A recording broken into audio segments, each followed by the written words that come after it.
Assalamualaikum warahmatullahi wabarakatuh. Hari ini kita berada di Geria de Lesehan GDL Tanjung Bintang.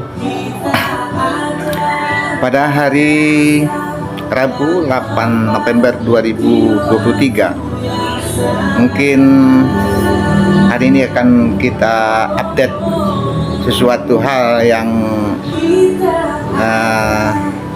agak unik, di mana perbincangan mengenai peran peradaban Islam terhadap sains modern. Untuk hal itu kita angkat beberapa update daripada netizen yang menyikapi ataupun temuan-temuan, salah satunya yaitu beliau yang di dunia barat dikenal sebagai Al-Hazen. Untuk lebih jelasnya kita simak video berikut ini, di mana beliau ini adalah salah satu yang penemu yang berkaitan dengan perkembangan dunia sains modern saat ini. Nah, salah satu bukunya yang diperkirakan 1000 tahun yang lalu, yang mungkin di dunia Islam khususnya di Indonesia jarang sekali dikenal atau tidak dikenal beliau ini, terutama di pendidikan sekolah jarang sekali menyebut beliau yang dikenal dengan Al-Hazen atau Al-Hitham.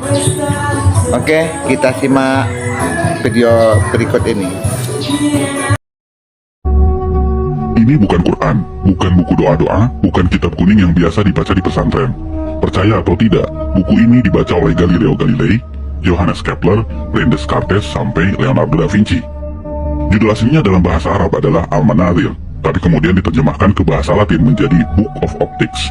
Ini adalah buku sains paling berpengaruh dalam sejarah sains di Eropa, bahkan seluruh dunia dalam bidang optik. Tanpa buku ini, mungkin sekarang tidak ada yang namanya kamera. Menariknya, buku ini usianya lebih dari 1000 tahun, tapi sampai sekarang masih relevan. Amazing is that we, all around the world, we talk about Newton as being the father of optics, and yet here we are, 1000 years ago.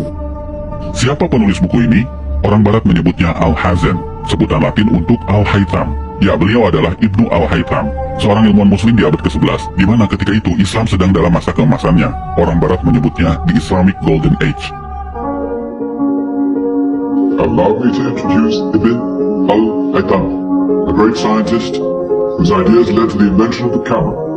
You invented the camera? Mungkin bagi kalian, Ibnu Al-Haytham bukan siapa-siapa. Bahkan banyak muslim yang tidak kenal beliau. Tapi di Eropa, beliau sangat terkenal. Disejajarkan dengan Galileo dan Newton, karena beliau adalah peletak dasar ilmu tentang cahaya. Sehingga Ibnu Al-Haytham disebut sebagai The Fathers of Optics. Karena itu pada tahun 2015, UNESCO pernah mengadakan perayaan The International Year of Light untuk mengenang 1000 tahun karya Al-Haytham.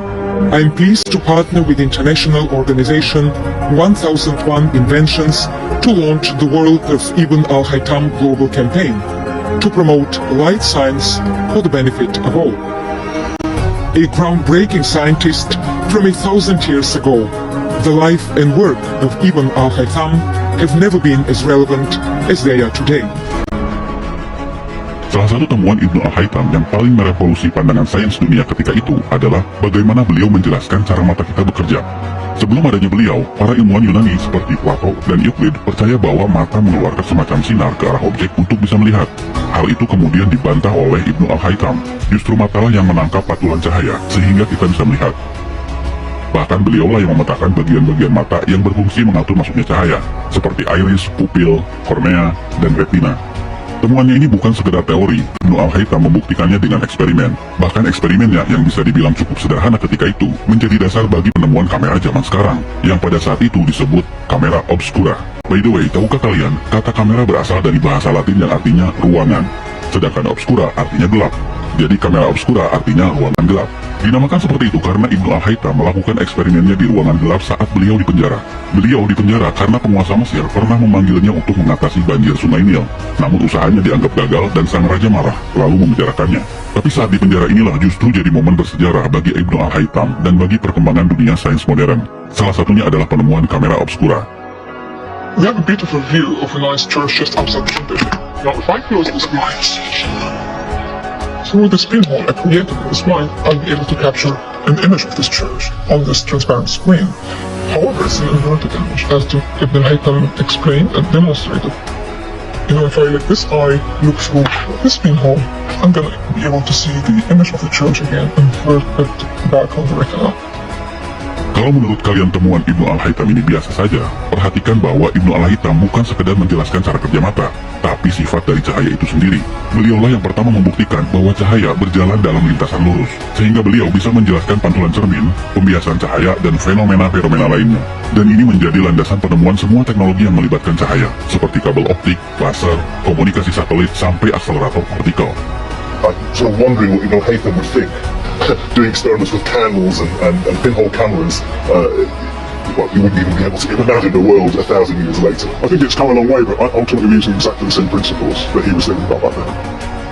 Itulah kenapa buku Al-Haytham ini menjadi sangat penting bagi perkembangan sains modern.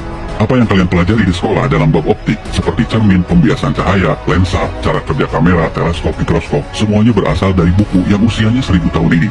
Namun sayang, Ibnu Al-Haytham tidak pernah disebutkan di buku-buku sekolah. For me, what's so amazing is that we, all around the world, we talk about Newton as being the father of optics, and yet here we are, 1,000 years ago, 700 years before Newton, and there's a ray diagram. There's a convex lens, and there's a focal point, there's all the ray lines, and parallel lines, and the angles of refraction. Here it is, 1,000 years ago. Dan kalian perlu tahu, buku yang beliau tulis tentang sains bukan hanya ini, tapi Ibnu Al-Haytham menulis lebih dari 200 buku. Dan bukan hanya tentang optik, tapi juga matematika, astronomi, dan engineering. Sayang, sebagian besar bukunya hilang. Ini adalah daftar buku-buku beliau yang terselamatkan. Sekali lagi, nama Ibnu Al-Haytham mungkin bagi kalian tidak populer, tidak sepopuler Newton atau Einstein. Tapi asal kalian tahu, nama Ibnu Al-Haytham atau Al-Hazen begitu pentingnya sampai nama beliau dijadikan nama salah satu kawah di bulan. Dan beliau juga diabadikan dalam mata uang Irak 10.000 dinar. Dan ini adalah film yang diputar di perayaan The International Year of Light, kerjasama UNESCO dan 1001 Invention, sebuah film yang mencoba menggugah kesadaran kita bahwa ada peran peradaban Islam dalam sains modern. I found a way of projecting an image onto another surface through a small hole in a dark room. You later called it camera obscura. Abbas ibn Farnas. He dared to dream about flying 1,000 years before the Wright brothers. Nah guys, dalam momen Ramadan ini, mari kita merenung. Jika kalian seorang muslim, tidak melulu harus pandai dalam urusan agama. Ibnu Al-Haytham adalah contoh bahwa seorang muslim juga bisa berperan dalam kemajuan peradaban dunia dalam ilmu pengetahuan. Karyanya melampaui batas agama, batas negara, bahkan batas waktu. His book changed everything, and he's regarded by many as being the father of modern optics. In fact, I'd go further than that and say he was the greatest physicist in the 2,000-year span between Archimedes and Isaac Newton.